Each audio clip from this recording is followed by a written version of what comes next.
Muy buenos días, amados hermanos. Le damos la bienvenida a cada uno de ustedes que desde sus hogares se han podido conectar para hoy celebrar una vez más a nuestro Dios. Oremos, mis amados hermanos, para dar inicio a este culto. Amado Dios y Padre Celestial, te alabamos y te bendecimos, Señor. Gracias te damos por habernos permitido, Señor, reunirnos una vez más, Señor. Gracias por tu bendición maravillosa, Señor. Ponemos en tus manos este tiempo, Padre. Que tú te glorifiques en cada uno de mis hermanos, Señor, en nuestras vidas, Padre. En el nombre de Jesús, amén. Vamos con la primera alabanza. Estamos todos unidos.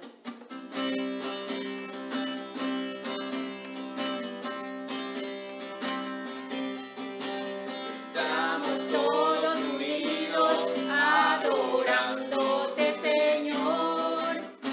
Alabanzas elevamos en tu presencia hoy. Estamos todos unidos adorándote, Señor. Alabanzas elevamos en tu presencia hoy. Eres digno de suprema exaltación, las naciones cantarán, digno eres, Cordero de gloria, digno eres tú.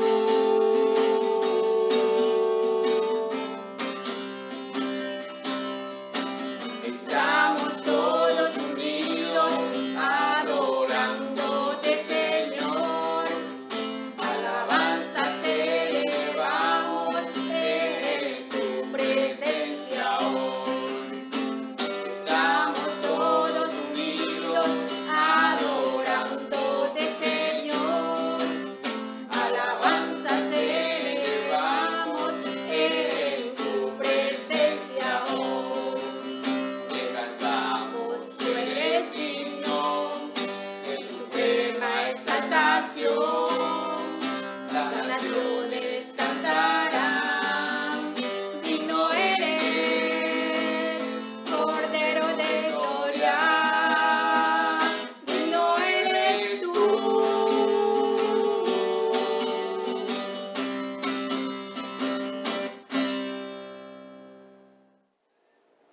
Vamos con la siguiente alabanza, Cuando Cristo vino.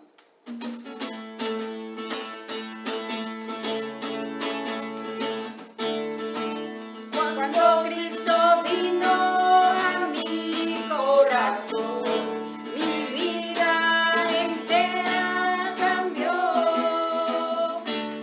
Su paz y su amor alejaron de mí las sombras, la duda y el temor. Mi vida comenzó cuando el Señor llegó. Y hoy puedo cantar de su amor. Mi vida comenzó cuando el Señor llegó. Y hoy puedo cantar de su amor. Cuando Cristo vino a mi corazón, mi vida entera cambió.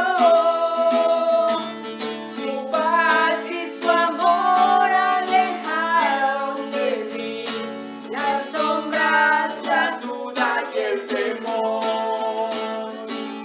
Mi vida comenzó cuando el Señor llegó. Y hoy puedo cantar de su amor. Mi vida comenzó cuando el Señor llegó. Y hoy puedo cantar de su amor.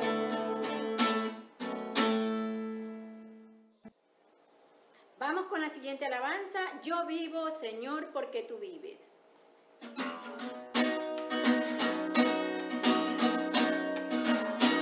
Yo vivo, Señor, porque tú vives, Señor, es que yo vivo. Me das consuelo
hermanos, te amo, oh Jehová.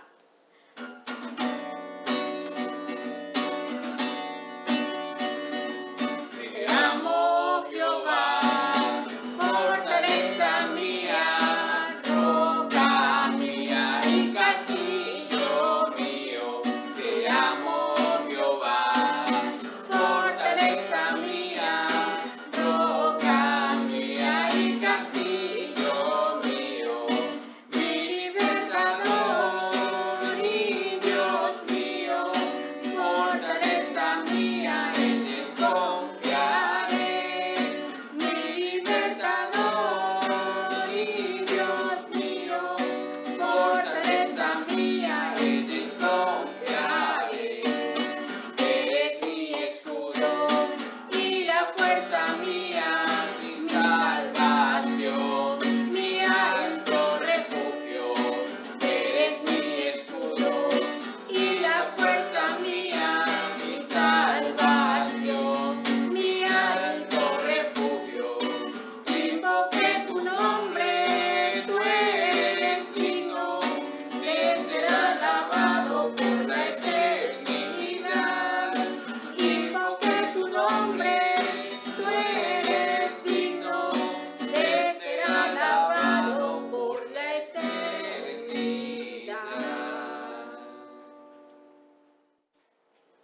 Vamos con la siguiente alabanza, tu fidelidad.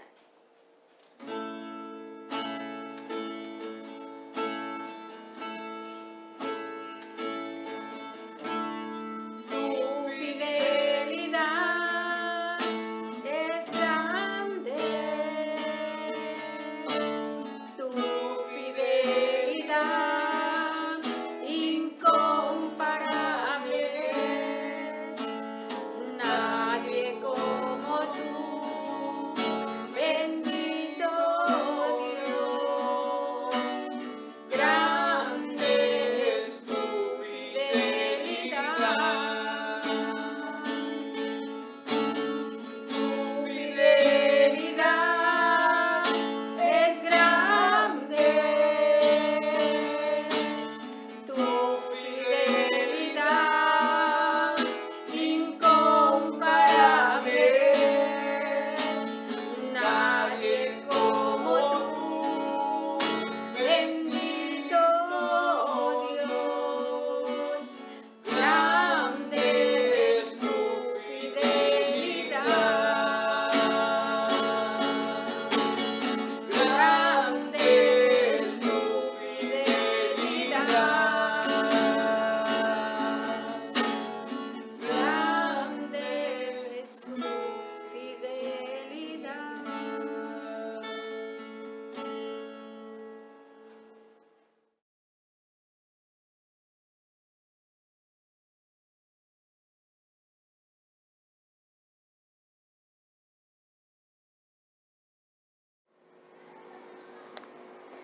Hermanos, buenos días. Señor los bendiga. La culminación de un año escolar es tema de júbilo y muchos estudiantes incluso usan sus cuadernos para quemarlos junto con el año viejo. Hermano, ¿has revisado las preguntas desafiantes que contestaste al término de cada lección en tu último discipulado? ¿Qué vas a hacer o qué vas a dejar de hacer? ¿Recuerdas lo que contestaste en las diferentes preguntas personales de cada lección? ¿O ya botaste la carpeta? ¿O están guardadas para quemarlos junto con el año viejo?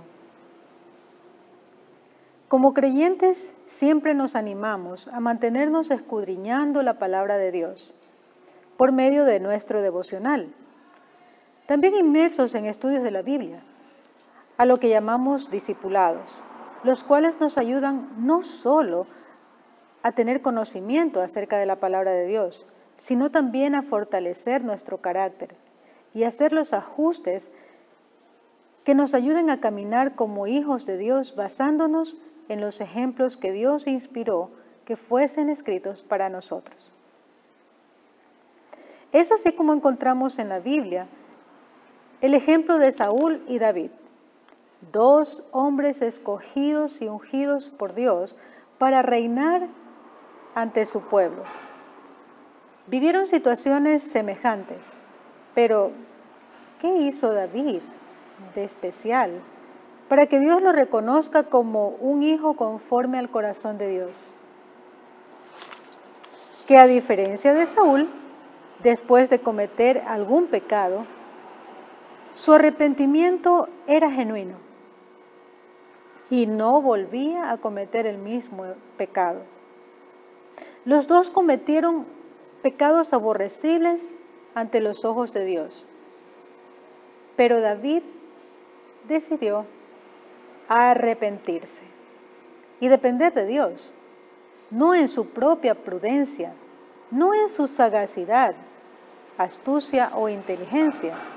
Decidió pedir perdón a Dios, arrepentirse, lo que produjo en él paciencia, piedad, bondad, mansedumbre, paz, dominio propio, lo que no hizo Saúl, quien, sabiendo que había pecado, decidió preocuparse, afligirse y hacer muchas cosas por su propia prudencia, basándose en su conocimiento, en su inteligencia, en su sagacidad, convirtiéndose en un ser envidioso, celoso, vengativo, miedoso, iriático, amargado, homicida, adúltero, idólatra y algunas cosas más.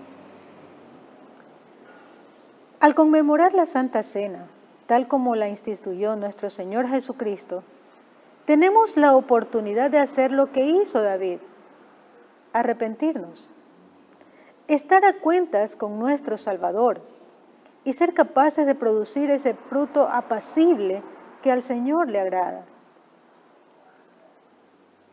Ante las preguntas, ¿qué vas a hacer o qué vas a dejar de hacer? Vale la pena animarnos y hacernos esas preguntas constantemente, más aún antes de celebrar la Santa Cena, como lo dice el mismo Señor Jesucristo en 1 Corintios 11:28. Por tanto, pruébese cada uno a sí mismo y coma así del pan y beba de la copa, porque el que come y bebe indignamente, sin discernir el cuerpo del Señor, juicio come y bebe para sí. Tomemos un momento para examinar nuestros corazones y presentarnos dignos ante nuestro Señor y Creador. Es Jesús quien venció en la cruz, fue quien cargó, quien llevó nuestro dolor. Jesús resucitó y por su sangre, sus heridas, nos sanó. Nada es difícil para Dios, todo es posible al que cree. Hoy las montañas por la fe se moverán por su poder. Porque yo recibí del Señor lo que también os he enseñado, que el Señor Jesús, la noche que fue entregado, tomó pan y habiendo dado gracias, lo partió y dijo: tomad, comed, esto es mi cuerpo que por vosotros es partido. Haced esto en memoria de mí. Comamos el pan, hermanos.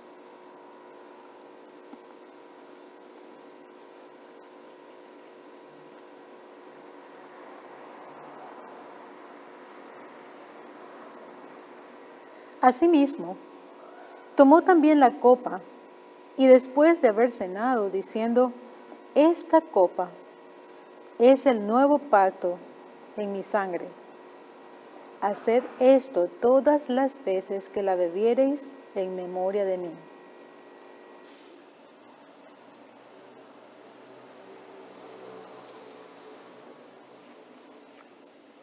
Así pues, todas las veces que comiereis este pan y bebiereis esta copa, la muerte del Señor anunciáis hasta que Él venga. Hermanos, oremos.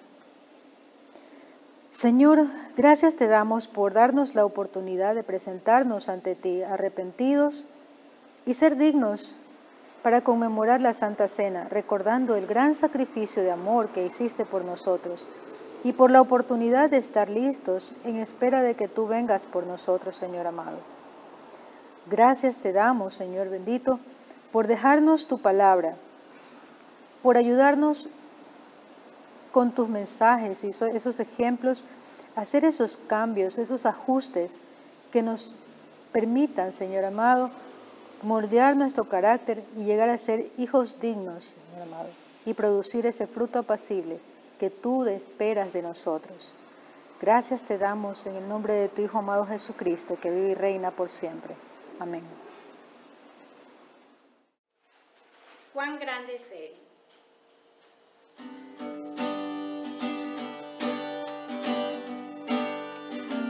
Señor mi Dios, al contemplar los cielos, el firmamento y las estrellas mil, al oír tu voz en los potentes truenos y ver brillar al sol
Buenos días, hermanos. ¿Cuántas veces nos ha ocurrido que dejamos para último momento aquellos que sabemos que debemos hacerlo a tiempo? Nos ocurre cuando no concretamos una orden o una responsabilidad y lo mantenemos por algún tiempo en una buena intención, aun cuando sabemos que con la sola intención no es suficiente. Y es lo que Pablo nos ilustra en 2 de Corintios 8:11. Busquemos en nuestras Biblias el libro de 2 de Corintios, capítulo 8, versículo 11. Ahora pues, llevad también a cabo el hacerlo, para que como estuvisteis prontos a querer, así también lo estéis en cumplir, conforme a lo que tengáis. Pablo solicitaba al pueblo de Corinto una ayuda para el pueblo de Dios en Jerusalén y los exhortaba a cumplir con este deseo de dar que habían manifestado anteriormente. Y les pide que den en obediencia y por amor a Dios, no por obligación, sino de buena voluntad y de acuerdo a sus posibilidades. Según nos da a entender Pablo en esta carta, la situación económica de cada uno era muy diferente, igual que lo es en la actualidad en nuestras iglesias. Unos tienen más o menos que otros, pero esto no es una excusa para no dar nuestra ofrenda. En las actuales circunstancias nos resulta un desafío obedecer a Dios en cuanto al ofrendar. Tanto así que a veces va contra nuestro razonamiento. Dudamos y hasta buscamos excusas para no hacerlo. Anteponemos nuestras necesidades, la situación de trabajo, la pandemia, etc. Y nos cuesta pasar de la intención a la acción. Y si bien Dios conoce la intención de nuestro corazón, también es cierto que Dios nos demanda obediencia. Dios sabe que unos poseen más de lo que necesitan, otros no tienen lo suficiente. Pero, ¿qué dice Pablo? Dice que debemos dar conforme a lo que tengáis. Hermano, ¿qué te impide transformar tu deseo de ofrendar en una realidad que demuestre tu respeto y obediencia a Dios? ¿Acaso necesitas cambiar tu actitud? Quizás no tienes claro el propósito de ofrendar. Recuerda, hermano, Dios pone en nosotros el querer como el hacer. Oremos por las ofrendas de esta mañana. Señor Dios Todopoderoso, gracias te damos por este tiempo que tú permites, Señor, que esté tu pueblo reunido para darte la gloria, la honra y el honor. Señor, bendice las ofrendas que se van a dar en esta mañana, Señor, y que cada hermano, Señor, escudriñe en su corazón qué es lo que tiene que cambiar, qué es lo que tenemos que hacer para dar de acuerdo a tu voluntad. Ayúdanos, Señor, a dar ese paso de el querer hacia el hacer y ser obedientes a tu palabra y honrarte con nuestras ofrendas y con nuestra obediencia. En el nombre de Cristo Jesús. Amén.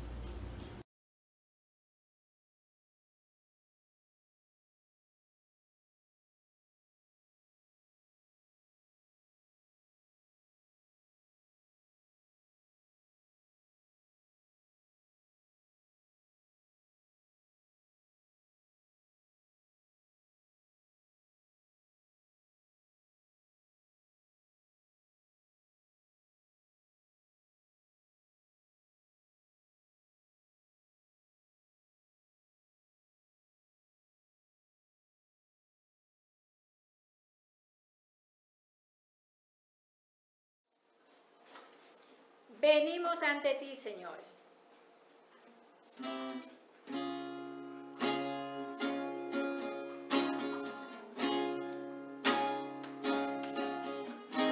Venimos ante ti, Señor, con corazones sinceros, llenos de alabanza y de adoración. Venimos ante ti,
Buenos días mis hermanos, que el Señor les bendiga.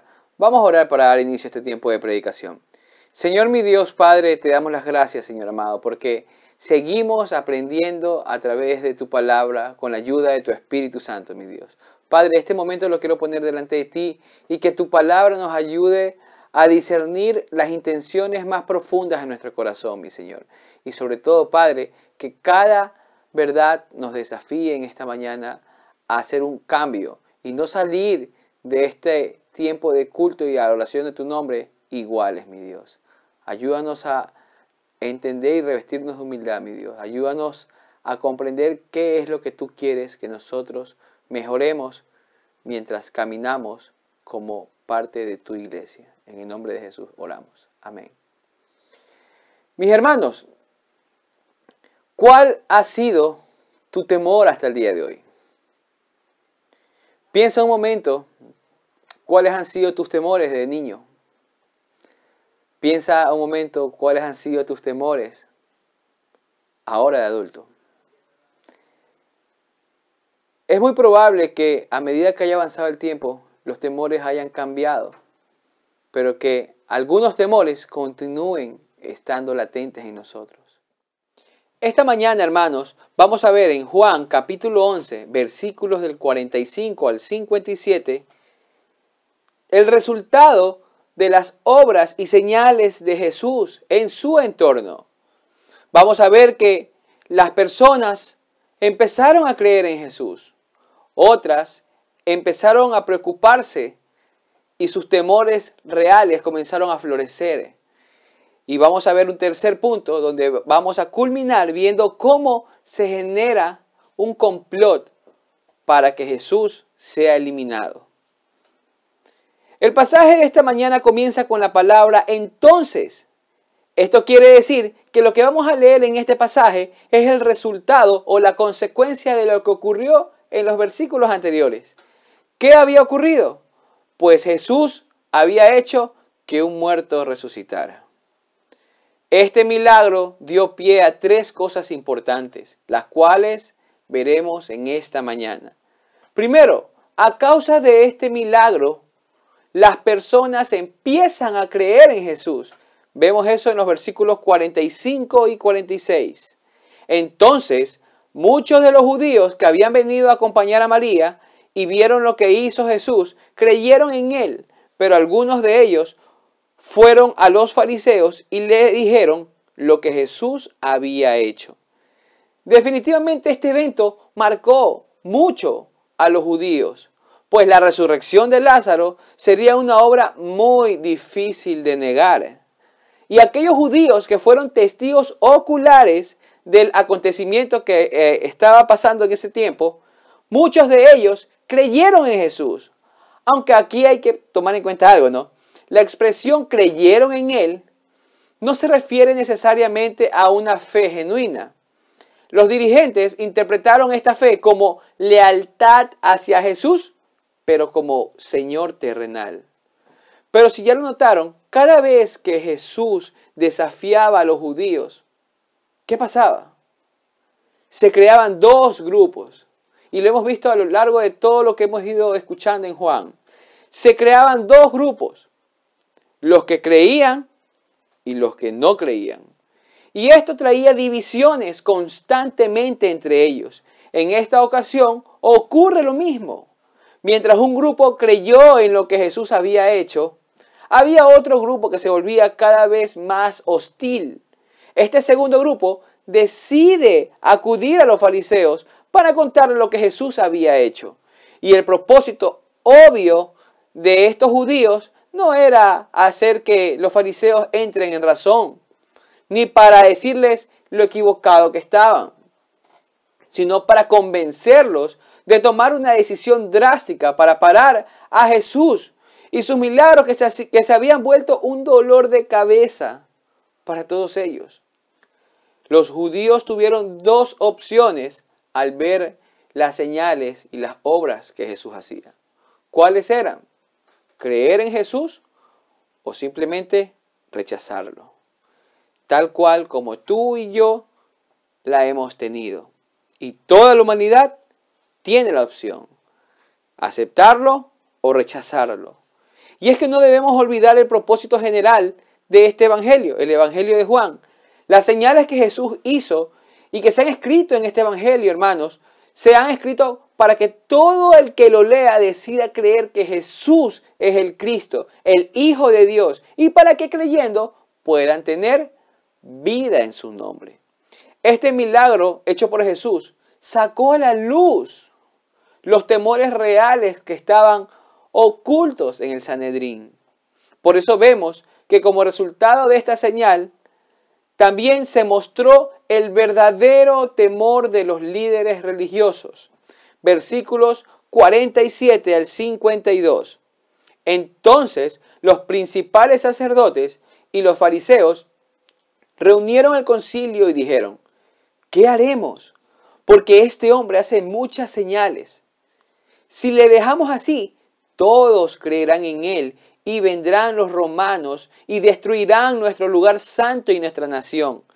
Entonces Caifás, uno de ellos, sumo sacerdote aquel año, le dijo: vosotros no sabéis nada, ni pensáis que nos conviene que un hombre muera por el pueblo y no que toda la nación perezca. Esto no lo dijo por sí mismo, sino que como era el sumo sacerdote aquel año, profetizó que Jesús había de morir por la nación, y no solamente por la nación, sino también para congregar en uno a los hijos de Dios que estaban dispersos. Según como lo veía el Sanedrín, hermanos, muy pronto todo el mundo iba a estar aceptando a Jesús como aquel Mesías político, a menos que ellos tomaran cartas en el asunto.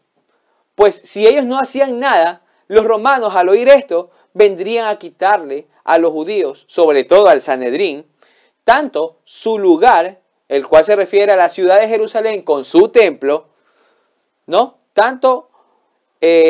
Su lugar, como también la existencia de la nación. Pues perder esto era lo que realmente temían ellos. Su temor no estaba en alejarse de la voluntad de Dios. Su temor no estaba en hacer algo que no se ajuste a la voluntad del Señor.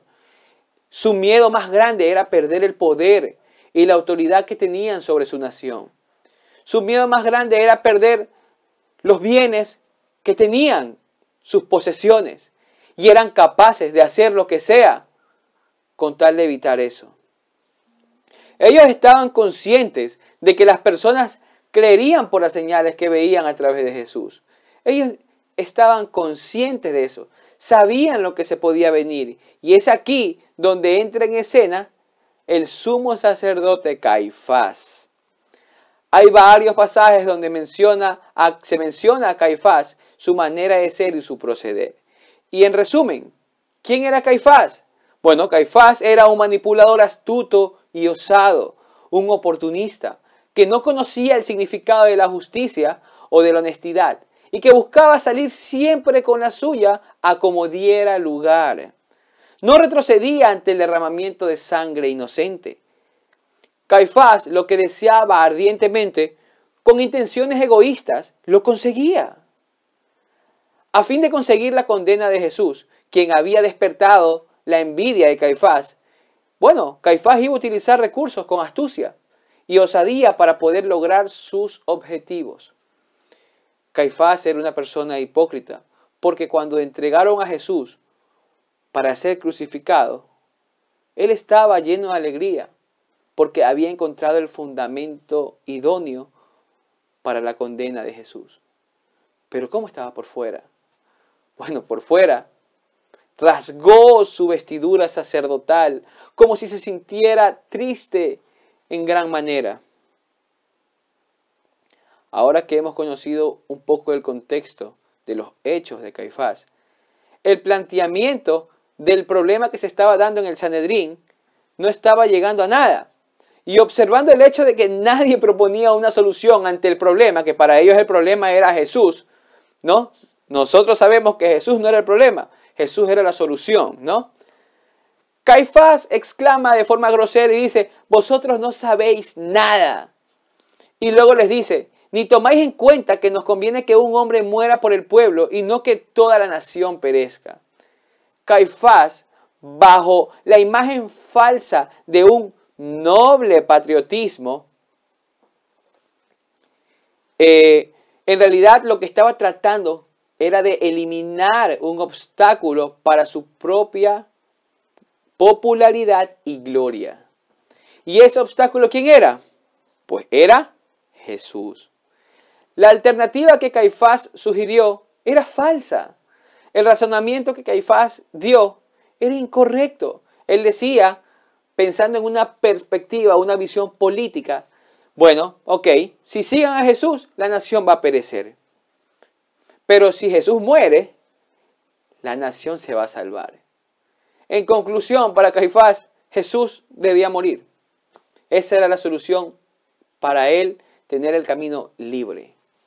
Ahora, al ver los versículos 51 y 52 del capítulo 11 de Juan, vemos las palabras de Caifás y observamos que esas palabras tenían un significado más profundo de lo que él mismo aún no había comprendido.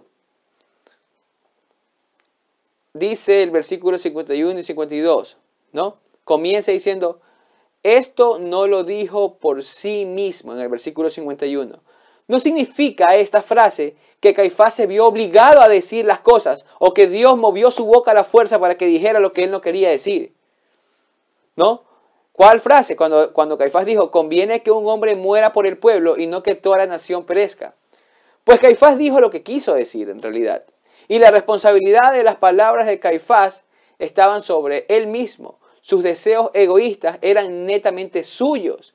Sin embargo, en la maravillosa soberanía de Dios, esta frase fue dirigida de tal modo que estas mismas palabras egoístas que Caifás estaba diciendo, al mismo tiempo, en forma profética, expresaban la esencia del precioso plan de salvación.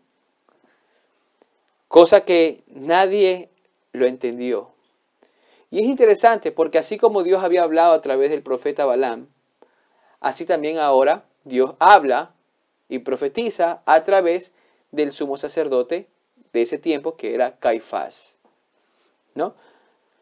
Sin embargo, la voluntad de Dios, sin resultar en lo más mínimo contaminada por las malas intenciones de Caifás, permitió que las palabras que iban a salir de los labios de este frío asesino expresaran una gran verdad, la verdad más sublime, la verdad más gloriosa respecto al amor redentor de Dios de forma profética. En ese momento, ni uno lo notó. En ese momento estaban desenfocados de lo que Dios había dicho. En ese momento, su miedo no era un temor a Jehová. Su miedo estaba en perder el poder. El miedo de ellos estaba en perder la autoridad. Su desesperación estaba en perder su prestigio. Su temor era perder sus posesiones. Y tú, hermano, cuando sirves, ¿cuál es tu miedo? ¿O con qué intenciones estás sirviendo? Sea dentro de un ministerio o simplemente sirviendo en alguna necesidad que tú ves dentro de la iglesia. ¿Qué intenciones hay en tu corazón? Es verdad que no puedes analizar o ver la intención del corazón del hermano, pero podemos analizar la intención de nuestro corazón. Y aún así hay que tener mucho cuidado porque el corazón es engañoso. Pero pregúntate, ¿a quién o a quién estoy temiendo realmente cuando sirvo? ¿A los líderes? ¿Miedo a que ellos me llamen la atención? ¿A los malos comentarios de las personas? ¿De que si hago algo mal me van a criticar? ¿Tienes temor al rechazo por decir las cosas como son? ¿Cuántas veces cerraste tu boca cuando el Señor había puesto en tu corazón a abrirla? ¿Tienes temor al rechazo por decir verdades? ¿O toda tu vida has tenido miedo y has huido de las confrontaciones? Esto para mí ha sido una lucha en mi vida cristiana. Pero finalmente hagámonos una pregunta todos. ¿Por qué razón podemos afirmar que el día de hoy estamos sirviendo temiendo a Dios? Pregúntate, ¿por qué? ¿O qué demuestra de mi vida que lo que yo hago para la obra de Dios lo hago temiendo realmente a Jehová? Bueno, déjame darte algunas directrices y analiza tu vida, no la vida de otro. Analiza tu vida y mira cuál de estas estás aplicando. Bueno, el que sirve temiendo a Dios se mantiene firme en lo que hace para Dios y su obra, sin importar las circunstancias en las que se encuentre. El que sirve temiendo a Dios no anda preocupado por defender su honor y sus puntos de vista. El que sirve temiendo a Dios mantiene su relación con Dios diariamente. No por miedo a que le pregunten y decir, no estoy bien, sino porque la relación diaria se ha vuelto una necesidad en esa persona y se ha vuelto su prioridad. El que sirve temiendo a Dios, bueno, su trato hacia los demás mejora. El que sirve temiendo a Dios quita por completo aquellos malos hábitos, como por ejemplo la queja, mientras está sirviendo, ya que sabe que esto afecta su comunión con Dios y la manera en la que Dios ve sus obras. El que sirve temiendo a Dios no intenta hacer un servicio a medias o solo por cumplir. El que sirve temiendo a Dios es capaz de darlo todo por su obra. Sus horas de descanso, su tiempo en oración, una visita inesperada, una salida inesperada, incluso estar dispuesto a ganar menos por servir más. Pues el que sirve temiendo a Dios no teme quedarse sin lo material, porque confía en el dueño de todo. El que sirve temiendo a Dios, su deseo de servir en cada privilegio no es hacer bien la actividad. El que sirve temiendo a Dios procura honrar a Dios cumpliendo ese privilegio. Y a la vez eso edificará a la iglesia. El que sirve temiendo a Dios se preocupa por buscar soluciones de manera diligente, donde ve que hay necesidad y no solo se dedica a señalar errores. El que sirve temiendo a Dios, finalmente, su carácter armoniza con lo que enseña o predica a los demás. Analiza, hermano, tu comportamiento esta última semana. ¿Tus actitudes están reflejando o reflejaron algo de esta lista? En ocasiones, en silencio, aún siendo cristianos, tenemos temores ocultos.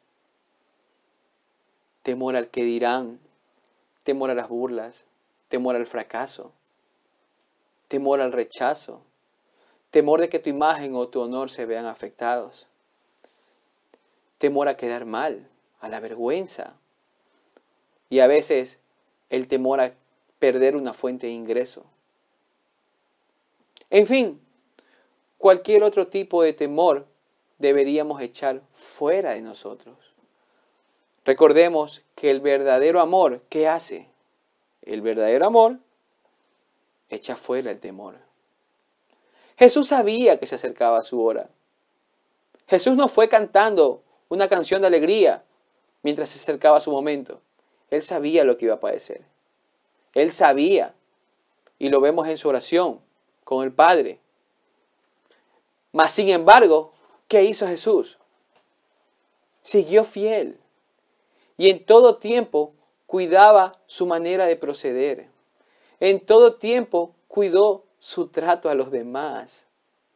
En todo tiempo las verdades que compartía con los que se acercaban no se negociaban con nadie. Todo esto es lo que llevó a que Jesús tuviera que pasar por momentos tan duros. Y es aquí donde el Sanedrín arma un complot para matar a Jesús. Versículos 53 al 57. Este es el tercer punto de esta mañana. Así que desde aquel día acordaron matarle. Por tanto, Jesús ya no andaba abiertamente entre los judíos, sino que se alejó de allí a la región contigua al desierto, a una ciudad llamada Efraín, y se quedó allí con sus discípulos. Y estaba cerca la Pascua de los judíos, y muchos subieron de aquella región a Jerusalén antes de la Pascua para purificarse. Y buscaban a Jesús, y estando ellos en el templo, se preguntaban unos a otros, ¿qué os parece? ¿No vendrá la fiesta? Y los principales sacerdotes y los fariseos habían dado la orden de que si alguno supiese dónde estaba, refiriéndose a Jesús, lo manifestase. ¿Para qué? Miren, ¿para qué? Para que le prendiesen. El acuerdo al que llegaron en el Sanedrín, ¿cuál fue? Matar a Jesús. Pero la manera en la que llegaron a ese acuerdo no fue nada justa. Mateo 26:4 dice, tuvieron consejo para prender con engaño a Jesús y matarle. Obviamente el Sanedrín no quería que esto ocurriera en medio de la fiesta de los panes sin levadura, la fiesta de la Pascua. Por eso Mateo 26:5 dice, pero decían, no durante la fiesta, para que no se haga alboroto en el pueblo. Es decir, todo por debajo del mantel. Ellos querían desaparecer esa piedra que era Cristo, pero lo querían hacer en silencio del pueblo, o de tal manera que el pueblo no se alborotara. Tenían miedo que el pueblo se encienda contra ellos. Por eso buscaron hacer todo antes de que llegara esta fiesta. La pregunta es, ¿por qué? Pues ellos tenían un temor más bien oculto. Lucas 22:2, la última parte dice, porque temían al pueblo. Interesante, su temor no estaba en Dios. Ellos temían que el pueblo se fuera en su contra. Entonces tenían que caminar al patín también. Por eso se había dictaminado de manera rápida y con engaños. En Juan 15:57b dice, si alguno supiese dónde estaba, lo manifestase para que le prendiesen. Por esa razón Jesús, hermanos, ya no andaba abiertamente entre los judíos. No era porque estaba muerto de miedo, sino porque su hora no había llegado aún. Sino que él, ¿qué hizo? Se había alejado a Efraín, quedándose ahí con sus discípulos. Como ya había ocurrido antes en la fiesta de los tabernáculos, los judíos llenos de curiosidad habían preguntado, ¿dónde está? De modo que ahora la pregunta, ¿qué os parece? ¿No vendrá la fiesta? ¿No? Es una pregunta que más que inquietud, estaban presumiendo que era muy probable que Jesús no vaya a llegar a la fiesta. En conclusión, hermanos, podemos salir de este tiempo con 3 áreas desafiantes en nuestra vida. Primero, debemos continuar creyendo en la soberanía de Dios. La mejor manera de hacer esto es dependiendo de Él completamente. Cada acción, cada anhelo, cada obra, cada deseo, cada proyecto, ponlo delante de Dios. No intentes caminar bajo tu propia prudencia. Depende de Él. Confía en Él. Y cuando te des cuenta que tienes un talento o una habilidad, no te olvides quién te lo dio. Segundo, debemos continuar sirviendo con temor a Jehová. No con temor al que dirán. No con temor a quedar mal. No con temor de que me vayan a llamar la atención, por eso lo hago bien. Servir temiendo a Jehová. Y el que sirve temiendo a Jehová, hermano, sirve viviendo en santidad. No solo ora antes de un privilegio. Tiene una vida de oración detrás de un privilegio. No solo piensa en Dios mientras sirve en un privilegio. Piensa en Dios toda la semana. Y su mente y su pensamiento están saturados en Él. Y tercer punto, A pesar de hacer lo correcto, las personas buscaron matar a Jesús. Hacer lo que es correcto no siempre te va a dar ambientes agradables, hermano. No siempre hacer lo correcto te va a dar un jardín de rosas. Van a haber momentos donde por hacer lo que es correcto, muchos te van a señalar o de legalista o de extremista o simplemente dirán que estás exagerando. Pero cuando tú tienes tu convicción en Dios y tú crees y tienes la certeza que la palabra de Dios te lo ordena así, pues sigue caminando por fe. Sigue fiel y firme en la obra que Dios te puso.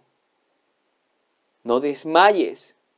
Y si hay algo que te desanima, si hay algo que te desalienta, o si hay tentaciones que quieren distraer tu mirada del propósito por el cual Dios te salvó,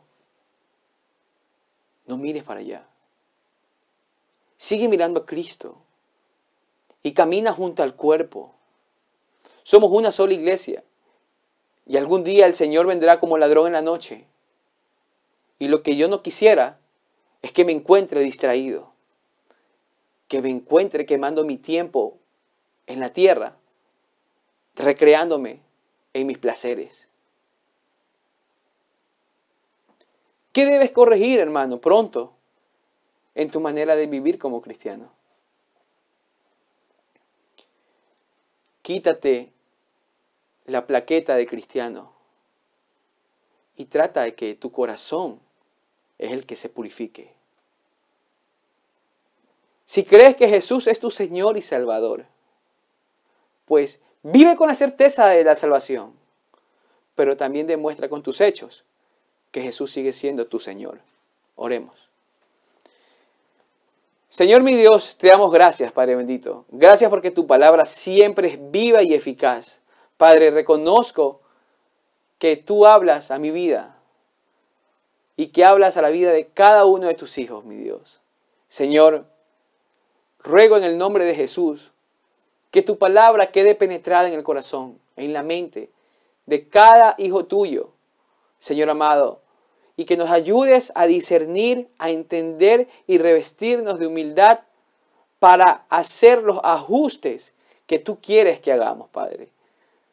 No quiero, mi Dios, que después de que tú nos hables, sigamos o nos quedemos igual. Señor, cada vez que tú has hablado en la Escritura, es para que la persona que escucha tu palabra haga un cambio en ese momento. Mi Dios, ayúdanos, porque tú nos das esa fuerza sobrenatural para poder vencer esas debilidades nuestras. Te creemos, confiamos en ti y pedimos, te rogamos, te imploramos con ruegos y súplicas, santifícanos. Y como dijimos hace varias semanas atrás, síguenos enseñando la humildad. En el nombre de Jesús oramos. Amén. Bueno es alabarte, Señor.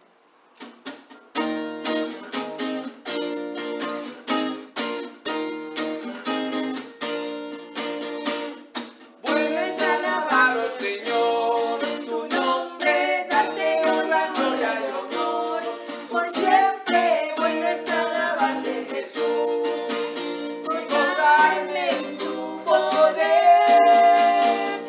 Bueno es alabarlo, Señor, tu nombre, darte honra.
Bueno, mis amados hermanos, le damos gracias a Dios por este día maravilloso que Él nos ha permitido reunirnos. Ahora vamos a orar para despedirnos. Amado Dios y Padre Celestial, te alabamos y te bendecimos. Te damos gracias, Señor, por este tiempo maravilloso. Señor, por la comunión de cada uno de mis hermanos, que nos hemos podido conectar por este medio, Padre bendito. Señor, yo te ruego que esta semana sea una semana de bendición para cada uno de ellos, Señor. Tú sabes las necesidades que ellos estén pasando, Padre bendito. Protégelos, guárdalos, Señor, bendícelos, Señor, en el nombre de Jesús. Amén.